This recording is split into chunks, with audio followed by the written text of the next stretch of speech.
सांप, चूहा और किसान। एक किसान था, उसके खेत में सांप एवं चूहे दोनों का वास था। हालांकि किसान इस बात से अनजान था। यूं ही किसान खेती करने तो दिन में जाता था और दिन में वे दोनों बाहर निकलते नहीं थे। लेकिन एक दिन उसे किसी कार्यवश देर हो गई, इसलिए रात को खेत से गुजरना पड़ा और उसी दिन उसे सांप ने काट लिया। पर मजा यह है कि उसने जैसे ही नजर झुकाई, उसे भागता हुआ चूहा नजर आया।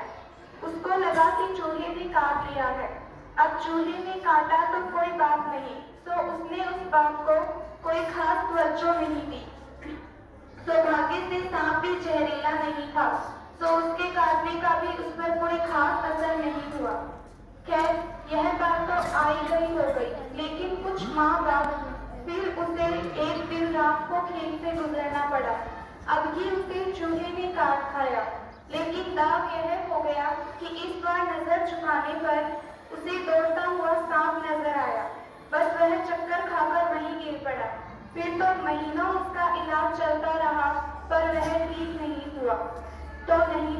होता भी कैसे? इलाज सांप के काटने का चल रहा था, जबकि सांप ने काटा ही नहीं था। वह उसका भ्रम मात्र था, और ठीक तभी हो सकता था जब उसका यह भ्रम दूर हो जाता।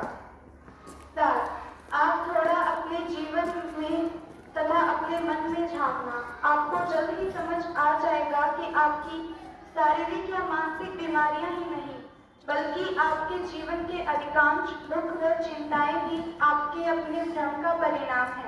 इनमें से अधिकांश का वास्तविक अस्तित्व नहीं है, अर्थात आप जीवन भर जो चीज अस्तित्व में नहीं है, उसका भी इलाज करते हैं।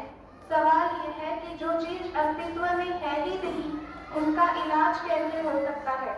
नहीं ही हो सकता। बस इस कारण आपके जीवन के दुख, दर्द हो या शारीरिक व मानसिक बीमारियां एक बार गले पड़ जाती हैं तो पड़ ही जाती हैं। आप बेचारे इलाज करवाते रह जाते हैं और वे आपके द्वारा करवाए गए हर इलाज के साथ और मजबूत होती चली जाती हैं। तो आप वाकई अपने जीवन की संकटों व संघर्षों से उबरना चाहते हो तो सारे इलाज बंद कर पहले यह जान लें कि वाकई आप संकट में हैं भी या नहीं। कहीं संकट में होना आपका भ्रम तो नहीं?